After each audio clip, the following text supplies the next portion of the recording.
I'm Natalia Bonner. Welcome back. I'm so excited to be here today and share just a little sneak peek at this really awesome quilt that I just finished machine quilting. So this is a quilt that I pieced and I got to custom machine quilt for myself. You'll probably see it hanging out here in my studio for the next little while. I absolutely love how it turned out. So I made it be a fixture in here. I just love it. So a couple of fun things about this quilt. The quilt pattern name is Polychromatic. The pattern is designed by Elizabeth Hartman. Okay, so the batting that I'm using here is actually the Quilter string blend batting. So it's a blend of the cotton and poly. Mostly, or most often, you don't see me using this batting. A lot of times I'm using the Poly Deluxe or I'm using wool. For this quilt, I wanted it to be one that I could wash and use and love and just have around for years to come. For now, it's going to be hanging out here in my studio, but someday maybe it will be the quilt I take with me to my daughter's swim meets. Now, I do all of my quilting on my Gammill 22-inch machine. What I will be sharing here today is just quilting on one of the blocks. If you do want to see my process, machine quilting this incredible quilt from start to finish, make sure you do check out the PNQ Academy. You can join that on our website, PNQuilt.com.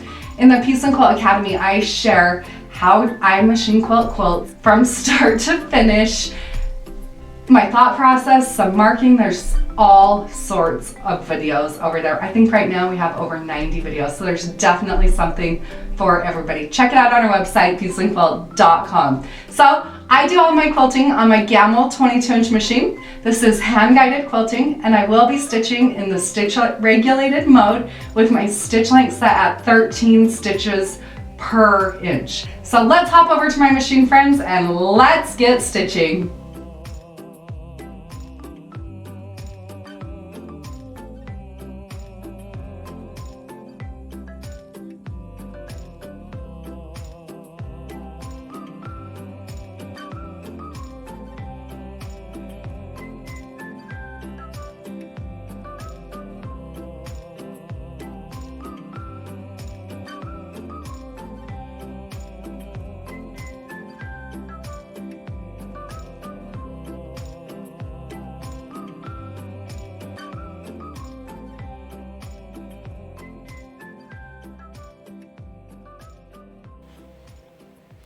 So today we're going to focus on just one of the blocks. So let's work on my green block. I love this block.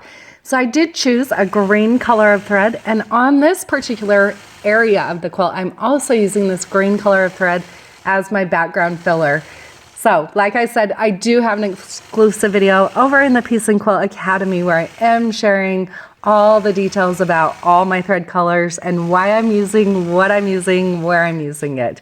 I'm going to start out here by stitching in the ditch all the way around the outside of this first rainbow. I'm using my mini 4-in-1 machine quilting ruler. I have a ruler foot here on my Gammill machine. Because I have a ruler foot on my machine, I know that I can hold my ruler so that it's 1/4 of an inch away from where my needle is going to go right in my ditch, and then I'll just stitch right along that ditch. So from the left side of my block all the way across to the right side. Now when I work on this block, I'm going to focus on each section of the rainbow one at a time. So I'm first going to stitch in the ditch around the outside, and then as you can see here, I'm going to stitch in the ditch between my first and second rings, and then just focus on that first ring. Sometimes for me, I think it's easier to just break it down into one section, one design at a time. Now, often in my machine quilting, you will see that I'll add these echo stitches. Like I'm doing here, I'm stitching an echo that is 1/4 of an inch from the outside or from my ditch. I like to do this because I feel like it gives my eye a really nice place to rest. I'm quilting really heavy designs as my background filler, and I'm quilting really heavy designs here on the rainbows. So by stitching that echo stitch, it doesn't get too overwhelming for me. So I'll stitch it on both sides of this ring, and then I'm going to start to fill in that ring. This first outside ring, I'm going to fill in with ribbon candy. I love machine quilting ribbon candy. A lot of the designs that I'm quilting here on this quilt, because is these rainbows. They're kind of like borders or sashing. I'm quilting designs that could all be used in a border or sashing. So it's a great type of quilt to practice quilting designs that you want to use in your borders or sashing. So to quilt my ribbon candy, I'm thinking as if I'm stitching around circles, working my way back and forth and filling in that space completely. Because I do have some corners and some angles on this block, I am going to slightly adjust the size of those loops as I get up to my angles, making them a little bit bigger on the outside and a little smaller on the inside so that they look like they just wrap around those corners. So I'll continue stitching that ribbon candy from left side of my block all the way to the right. So this video is as if you were standing behind my machine watching me quilt. So now I moved on to my next ring. I'm going to start out this one again by stitching in the ditch. I love using my mini 4-in-1 ruler with our Piece and Quilt Pop Socket ruler grip. It's a great size ruler for anybody on a long arm or a domestic machine. Anytime you're doing ruler work, you need to make sure that you do have the proper tools, including a machine quilting ruler. Don't want to use your rotary rulers. Trust me, they break. And you want to make sure that you have a ruler foot on your machine. So you can see here that this is a nice thick foot that is made for a ruler to glide right up against it. Now I also have an extended base plate here on my machine. So on the bottom side, you can't see it here, it's under the quilt. I have a nice large flat working surface. It does make it look like my quilt is really, really tight on my machine and really flat. Looks can be deceiving. It's because I have that ruler extended base plate on the bottom side.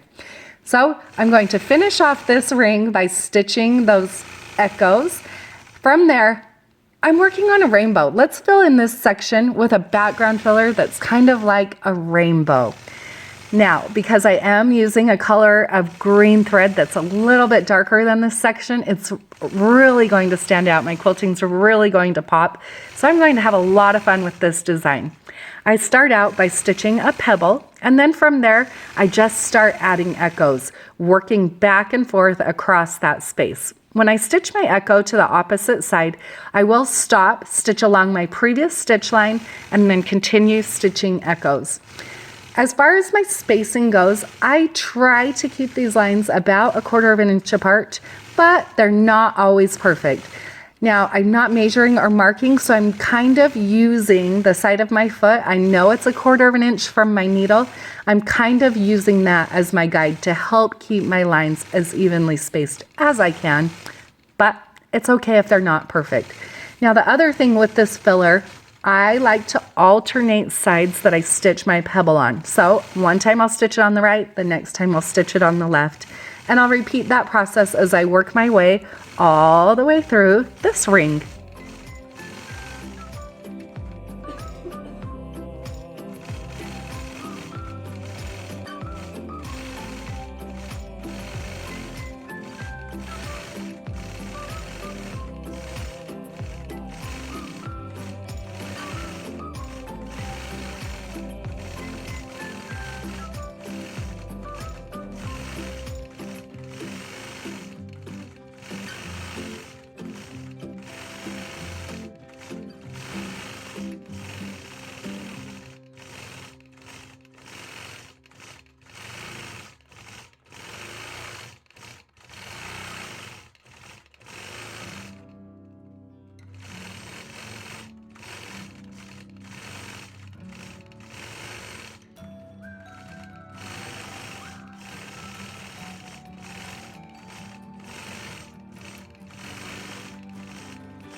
Now I'm moving on to my third ring.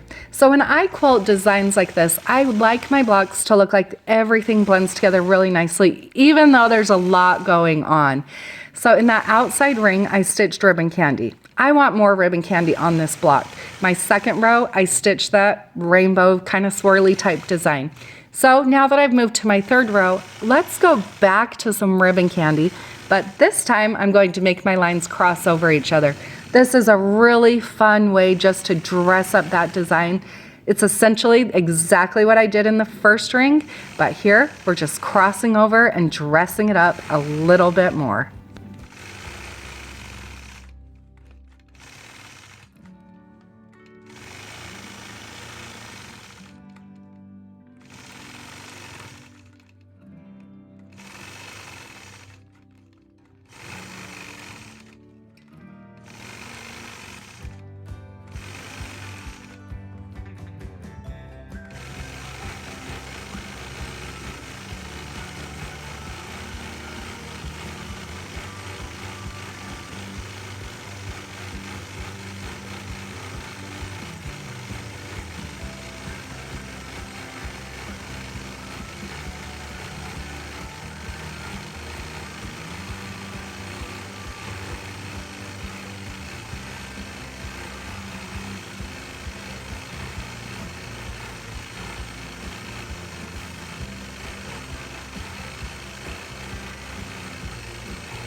And now let's move to that final ring. So on my final ring, I'm going to stitch some swirls. I love swirls, but I don't want them to look just like a row of swirls. I want them to kind of appear to be more like a background type filler. So I am going to add echoes. Echoes are your friend. Whenever you need to fill in a space, always remember that echoes are your friend. So I am intentionally making my swirls so that there's enough space around them to add a few echoes.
I love how this quilt and this block turned out. This quilt's name is Polychromatic and the pattern is designed by Elizabeth Hartman. If you'd like to see more of my machine quilting on this fun quilt, make sure you do check out the PNQ Academy over on our website, peaceandquilt.com. Have a great day, everybody.